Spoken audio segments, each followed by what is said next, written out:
Hello student, good morning. कैसे हैं आप? मैं भूदेव शर्मा आपको आज भाषा, व्याकरण और लिपि ये प्रकरण पढ़ाने जा रहा हूं। व्याकरण का प्रकरण चलेगा आपका भाषा। भाषा किसे कहते हैं?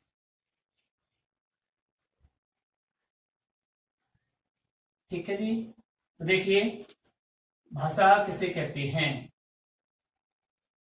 हमारी बोलचाल की जो विधि होती है, बोलचाल की जो सिस्टम या तरीका होता है, वह सामान्य रूप से भाषा कहलाता है। ठीक है, अब उसको पारिभाषिक रूप में कैसे लिखेंगे वो देखना है हमें। उनको एग्जाम में कैसे लिखना होता है वो देखना है हमें। तो देखिए, अपने हृदयगत भावों और विचारों को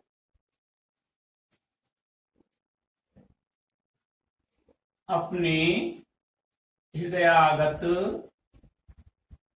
भावों और विचारों को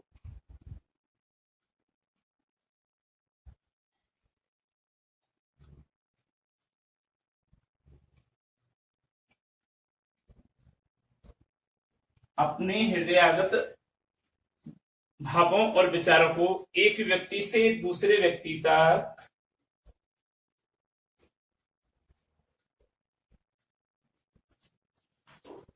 एक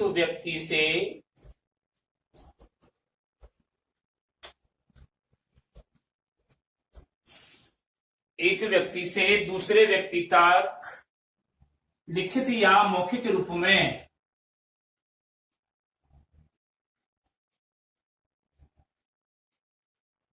लिखित या मौखिक रूप में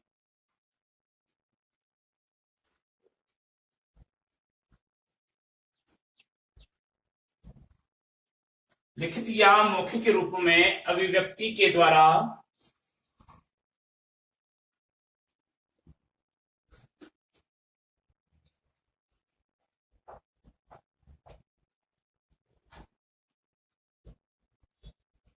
अपने हृदयगत भावों या विचारों को एक व्यक्ति से दूसरे व्यक्ति तक लिखित या मौखिक अभिव्यक्ति के द्वारा मनुष्य जिस साधन का उपयोग करता है, मनुष्य जिस साधन का उपयोग करता है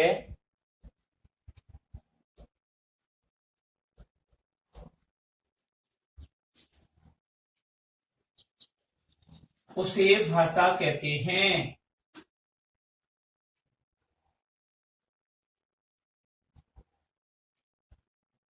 उसे भाषा कहते हैं।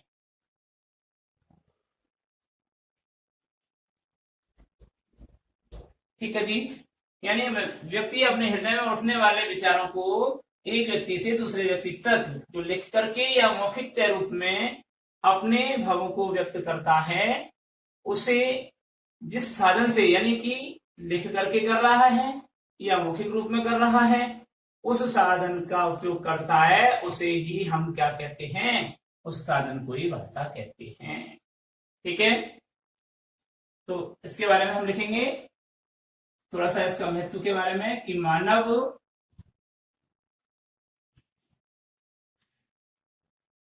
मानव जाति के समाज में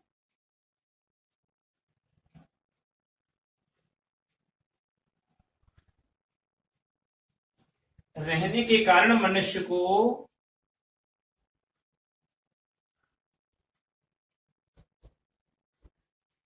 रहने के कारण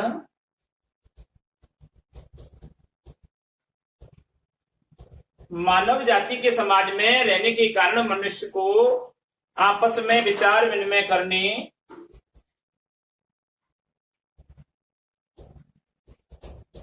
आपस में विचार विनिमय करने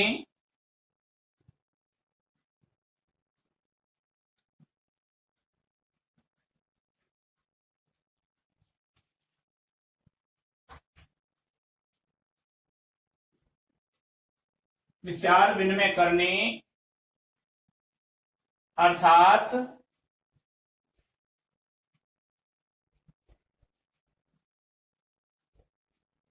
अर्थात परस्पर अपने हृदय में उत्पन्न होने वाले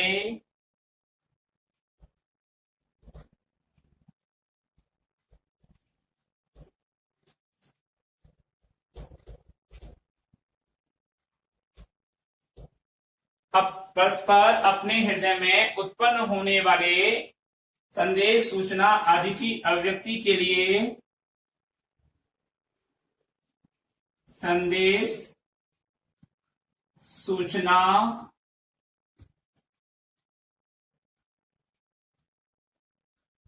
विचार या भाव आदि की अभिव्यक्ति करने के लिए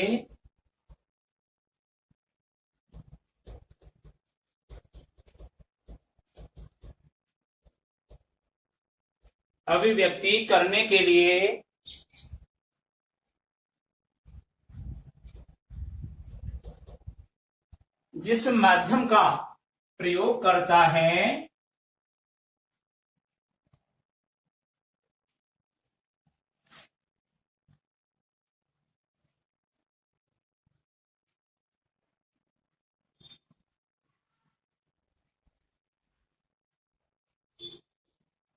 उस माध्यम को ही भाषा कहते हैं।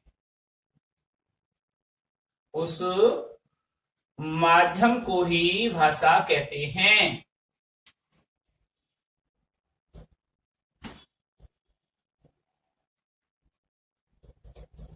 ध्यान दीजिए कि मनुष्य आपस में एक दूसरे से बातचीत करता है, अपने हृदय में उत्पन्न होने वाले संदेश, सूचना, विचार, भाव जो भी उत्पन्न होते हैं उनको अभिव्यक्त करने के लिए जिस माध्यम यहाँ पर कोई लिखित रूप में या मौखिक रूप में जिसका प्रयोग करता है उस माध्यम को ही हम भाषा कहते हैं। तो यहाँ भाषा शब्द की उत्पत्ति कैसे हुई? भाषा शब्द की व्युत्पत्ति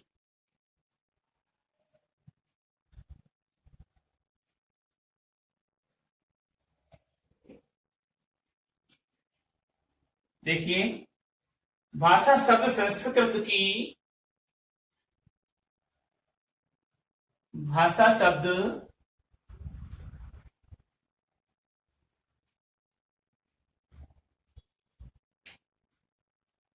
संस्कृत की भाष धातु, भाष यानी बोलना,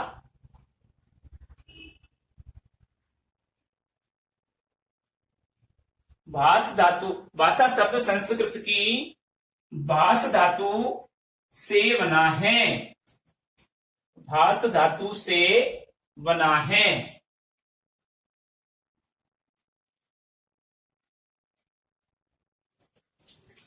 जिसका अर्थ है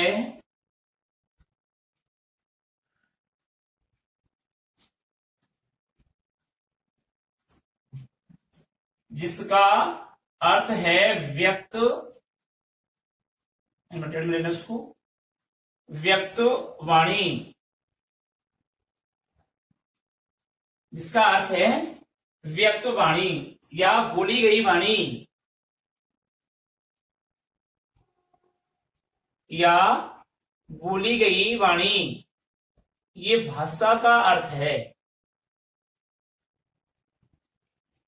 ठीक है, जिसका अर्थ क्या है? व्यक्त वाणी या बोली गई वाणी। तो इसकी परिभाषा निकल करके क्या आई? अर्थात हमारी स्पष्ट होती है परिभाषा। क्या परिभाषा स्पष्ट होती है कि व्यक्त वाणी में जिसकी अभिव्यक्ति की जाती है, व्यक्त वाणी में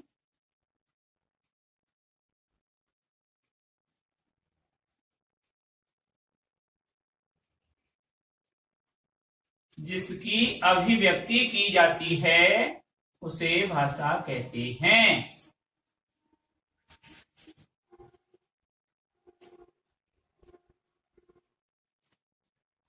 की जाती है उसे भाषा कहते हैं।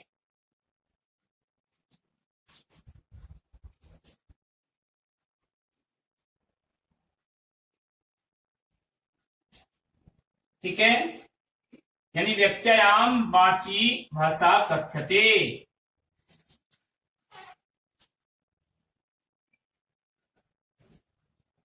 व्यक्तानाम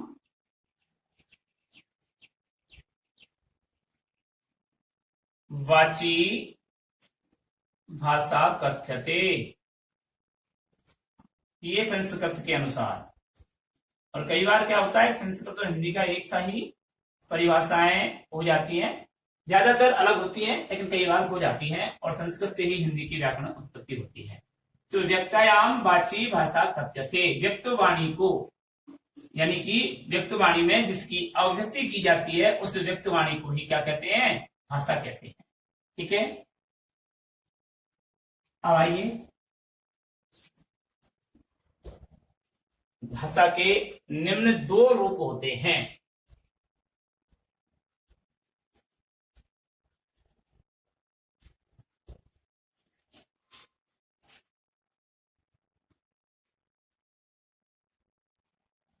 भाषा के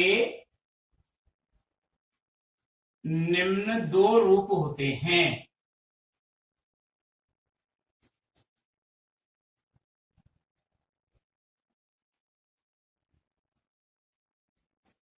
देखिए, भाषा के रूपों के बारे में जानकारी करेंगे तो रूप से, यहां जो रूप से मतलब क्या होता है, यहां रूप से मतलब होता है भेद। ठीक है, एक बाद में भी ऐसी ये लैंग्वेज आएगी कि भाषा के निम्न 4 रूप होते हैं। ठीक है, तो उन 4 रूपों के बारे में अगर प्रश्न पूछेगा, एक बार पूछा है बोर्ड में बिफोर लास्ट ईयर कि भाषा के प्रमुख 2 रूपों के नाम बताइए, तो लिखित भाषा, मौखिक भाषा। अगर 4 रूपों को पूछता है तो भाषा, उपभाषा, विभाषा, इनको मतलब अपन लिखेंगे, लेकिन फिलहाल हम इन 2 रूपों की बात करते हैं। कौन कौन से 2 रूप? तो पहला लिखित भाषा,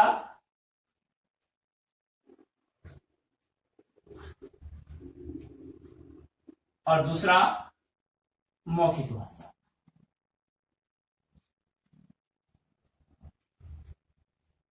अब कोई क्रम नहीं है, आप चाहे तो पहले मौखिक भाषा का वर्णन कर सकते हैं, बाद में लिखित भाषा का वर्णन कर सकते हैं। ठीक है, तो कोई क्रम नहीं है। अगर आप इनको ऐसा लिखना चाहें, मौखिक भाषा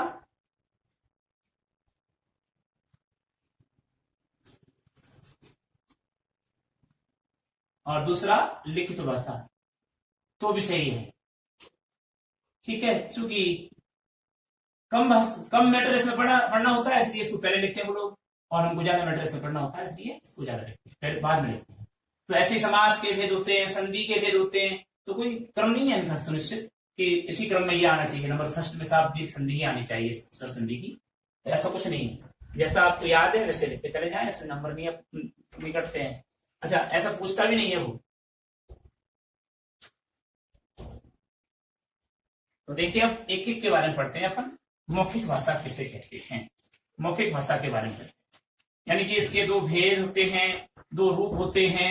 ये रूपों को ही भेद कहते हैं। ध्यान से सुन लेना, मैं आपको और इंस्ट्रक्शन दे देता हूं, यहां पर लिख देता हूं। तो मौखिक भाषा और लिखित भाषा। अब नंबर फर्स्ट पढ़ेंगे हम मौखिक भाषा के बारे में।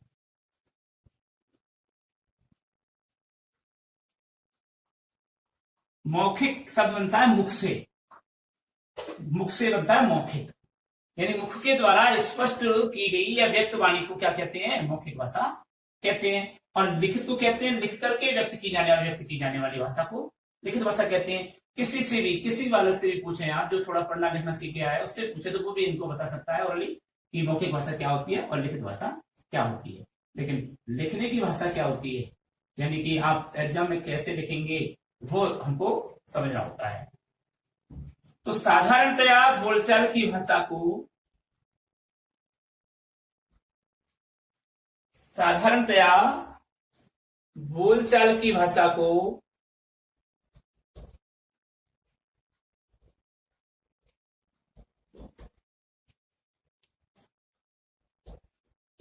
मौखिक भाषा कहते हैं। साधारणतया बोलचाल की भाषा को मौखिक भाषा कहते हैं।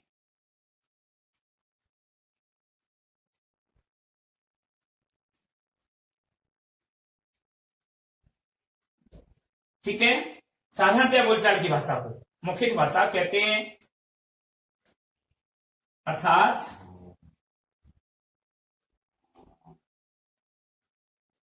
परिभाषा में देखिए,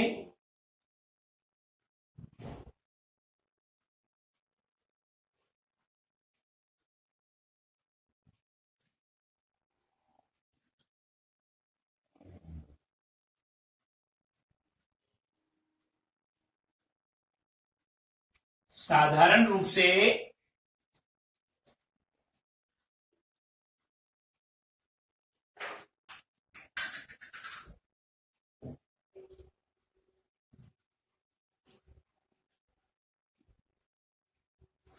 रूप से बोलचाल की भाषा जो आपस में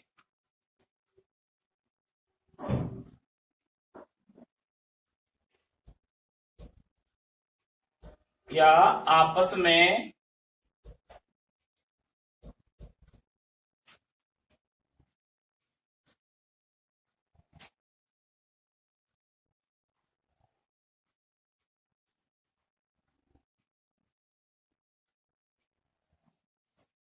बातचीत करके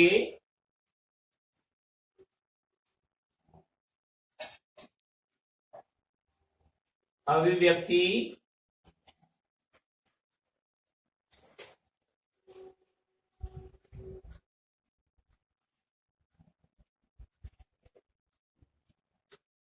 प्रकट करने के भाव को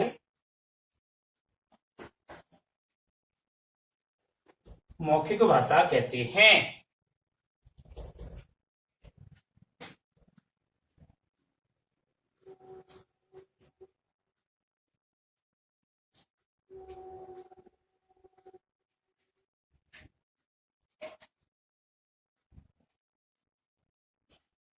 ठीक है।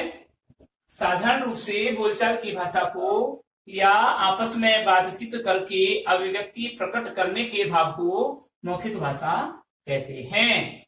ठीक है। अब इसके बारे में लिखते जाइए। मौखिक भाषा को प्रयत्न पूर्वक सीखने की आवश्यकता होती है, नहीं होती है। मौखिक भाषा को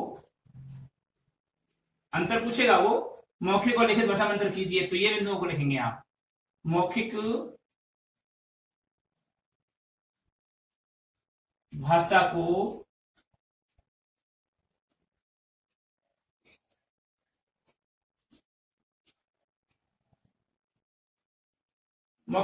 को प्रयत्न पूर्वक सीखने की आवश्यकता नहीं होती।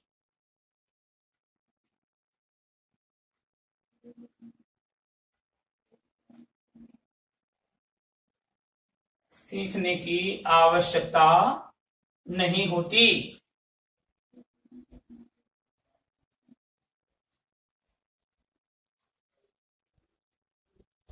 मौखिक भाषा को प्रयत्न पूर्वक सीखने की आवश्यकता नहीं होती, बल्कि जन्म के बाद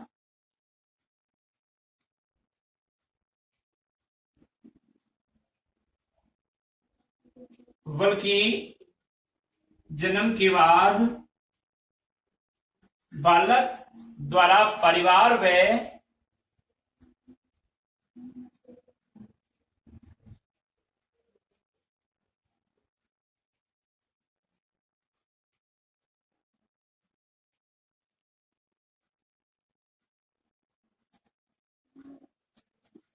जन्म के द्वारा बालक परिवार व समाज के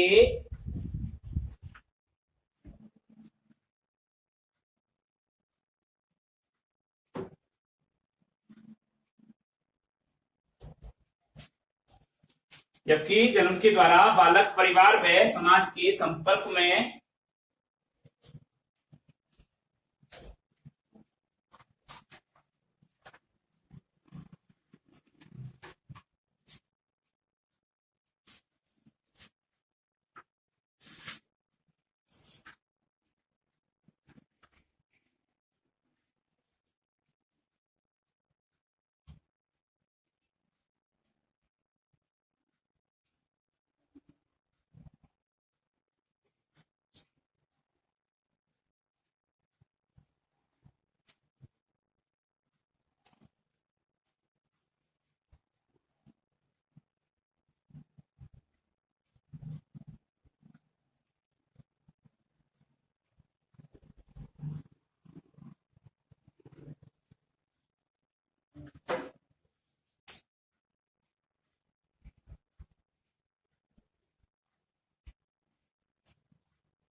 देखिए, मौखिक भाषा के लिए पहला बिंदु आया कि मौखिक भाषा को प्रयत्न पूर्वक सीखने की आवश्यकता नहीं होती है, बल्कि जन्म के बाद बालक द्वारा परिवार व समाज के संपर्क से परस्पर संप्रेक्षण व्यवहार के कारण स्वाभाविक रूप से ही मौखिक भाषा सीखी जाती है। ठीक है, ये मौखिक भाषा के बारे में बिंदु है। और एक बिंदु और मौखिक भाषा के बारे में कि मौखिक भाषा परिवर्तनशील होती है। मौखिक भाषा परिवर्तनशील होती है। परिवर्तनशील का मतलब हम बदल सकते हैं, अपने बनावटी भाषा भी इसको कर सकते हैं। इस पर स्थानीय लोगों का प्रभाव रहता है।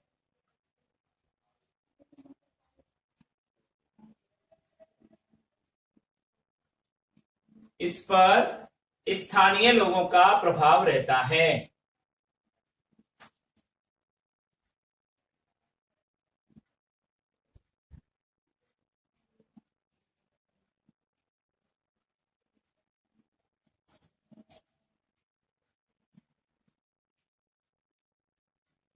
दूसरा पॉइंट क्या होगा कि मौखिक भाषा परिवर्तनशील होती है, लिखित भाषा अपरिवर्तनशील होती है। इस पर स्थानीय लोगों का प्रभाव रहता है। लिखित भाषा में स्थानीय लोगों का प्रभाव क्या आता है, बेअसर होता है। वह सुव्यवस्थित रूप से व्याकरण के नियम के अनुसार लिखी जाती है। तो लिखित भाषा के बारे में पढ़ेंगे अभी। तो ये हुआ मौखिक भाषा का। अब आता है लिखित भाषा।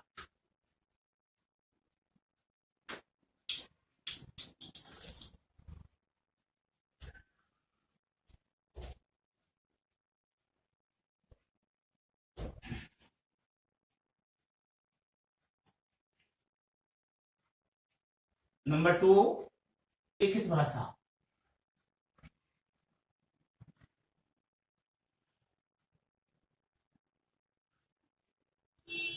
लिखित भाषा के बारे में देखिए, लिखित भाषा किसे कहते हैं। लिखित भाषा की परिभाषा बताइए। जब उच्चारित ध्वनि संकेत,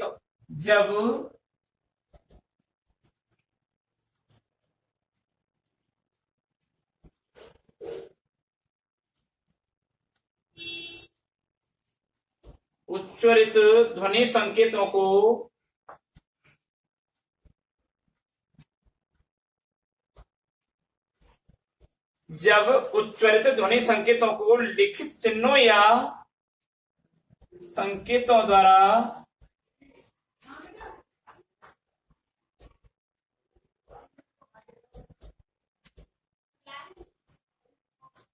लिखित चिन्हों या संकेतों द्वारा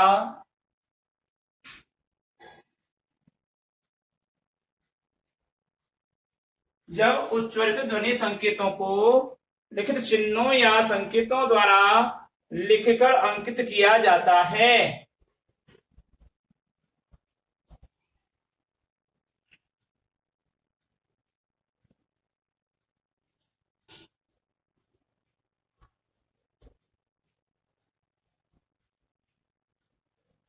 लिखकर अंकित किया जाता है, उसे लिखित भाषा कहते हैं।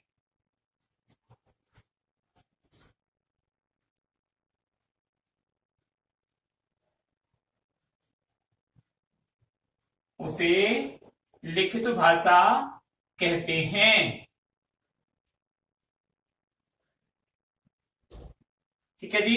यानी उच्चारित ध्वनि संकेतों को लिखित चिन्हों या संकेतों द्वारा लिख करके अंकित किया जाता है, उसे लिखित भाषा कहते हैं।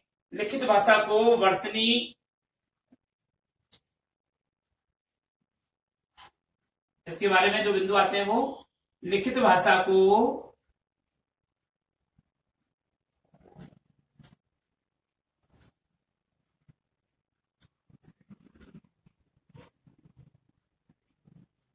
लिखित भाषा को वर्तनी और उसी के अनुरूप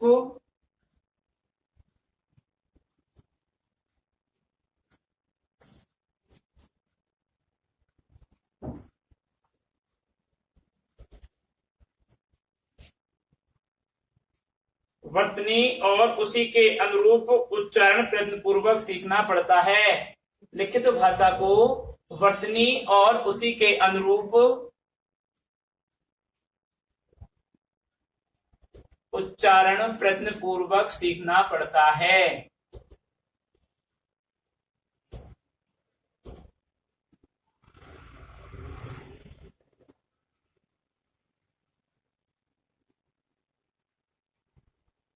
यह सीखकर अभिव्यक्त किया जाता है।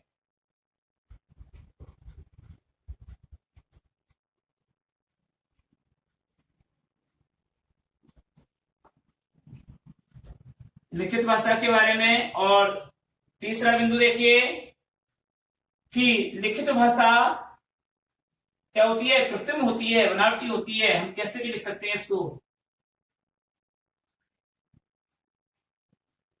लिखित भाषा कैसी होती है, कृत्रिम होती है।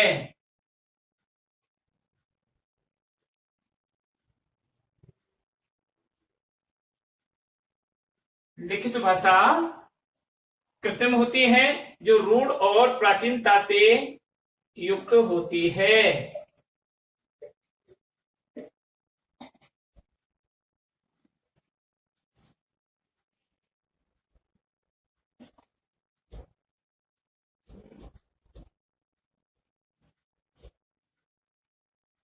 जो रूढ़ और प्राचीनता से युक्त होती है।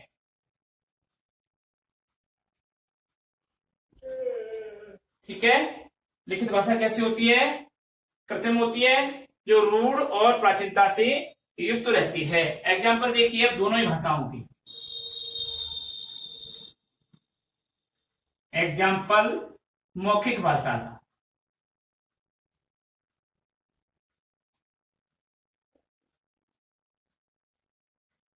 मौखिक भाषा का उदाहरण देखिए। नेताजी के भाषण सुनकर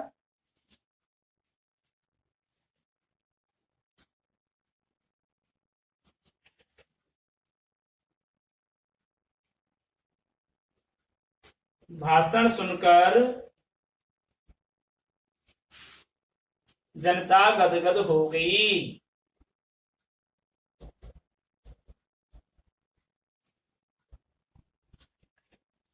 वैसे तो कोई भी उदाहरण अपन देंगे वह लिखित में हो गया, लेकिन यहां पर आपको स्पष्टीकरण क्या करना है वो देखना है। कैसे आप मौखिक भाषा को समझा पा रहे हैं, तो यहां पर लिखेंगे स्पष्टीकरण।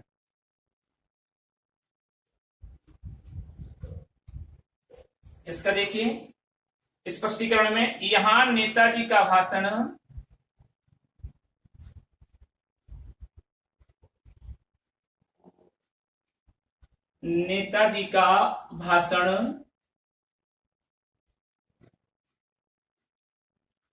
यहां नेताजी का भाषण मौखिक भाषा का उदाहरण है। मौखिक भाषा का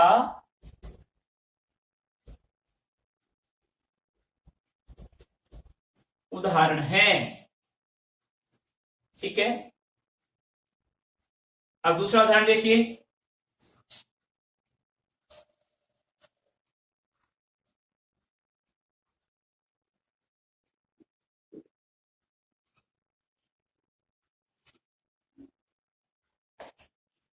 ये तो हो गया लिखित का। अब आता है लिखित का उदाहरण देखिए।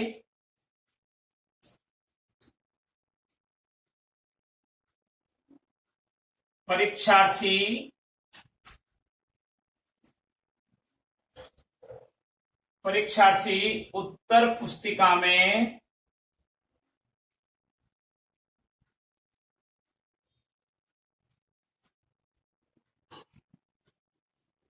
प्रश्न हल कर रहे हैं।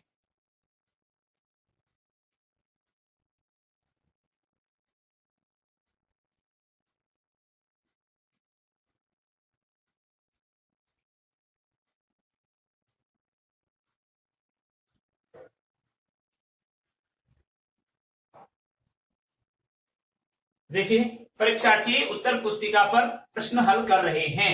अब यहां पर स्पष्टीकरण में भी इसका भी स्पष्टीकरण करना पड़ेगा कि परीक्षार्थी क्या कर रहा है, लिखित चिन्हों का या वर्तनी के चिन्हों का प्रयोग कर रहा है उत्तर पुस्तिका पर। स्पष्टीकरण में देखिए कि उक्त वाक्य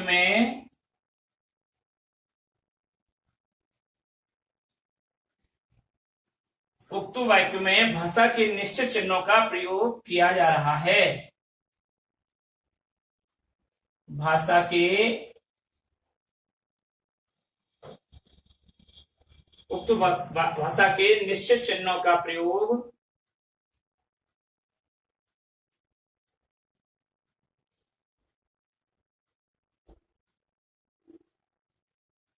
लिखित रूप में प्रयोग किया जा रहा है।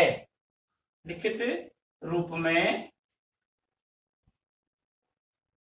किया जा रहा है।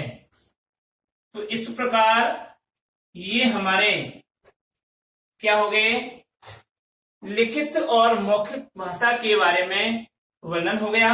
अब देखिए इनका अंतर भी अगर हम करना चाहें तो दोनों की परिभाषाओं का अंतर कर दीजिए। जैसे मौखिक व लिखित भाषा में अंतर स्पष्ट कीजिए तो आ जाएगा कि मौखिक भाषा के बारे में लिखेंगे तो मौखिक रूप से बोलने पर वाक्य छोटे छोटे होते हैं, जबकि लिखित रूप से वाक्य बड़े बड़े होते हैं। दूसरा बिंदु, मौखिक भाषा स्वाभाविक होती है, जबकि लिखित भाषा क्या होती है, कृत्रिम होती है। तो ये आराम से आ गया, इसमें हमने लिख भी चुके हैं इसमें। अच्छा, मौखिक भाषा पर स्थानीय लोगों का प्रभाव रहता है, जबकि लिखित भाषा में ऐसा नहीं होता, क्योंकि लेखक सतर्क होकर के रूढ़ और प्राचीनता से युक्त भाषा का प्रयोग करता है। मौखिक भाषा परिवर्तनशील होती है, जबकि लिखित भाषा स्थिर होती है। मौखिक भाषा में सदैव ताजगी बनी रहती है, जबकि लिखित भाषा में प्राचीनता से युक्त होता है और रूढ़ता का भाव भरा रहता है। तो ये इस प्रकार की अंतर आप इन भाषाओं से लिख सकते हैं, इन परिभाषाओं से लिख सकते हैं। वैसे आपको ये सारी चीजें अंतर की बात जो है वो पीडीएफ में मिल जाएगा। और आज तक का यही, अगले वीडियो में हम आपको लिखित भाषा और मौखिक भाषा के बारे में विस्तृत रूप से बताएंगे। लिखित भाषा के भेद बताएंगे, लिखित भाषा के कौन कौन से विविध रूप होते हैं ये बताएंगे, और फिर लिपिका और व्याकरण का वर्णन करेंगे। नमस्कार।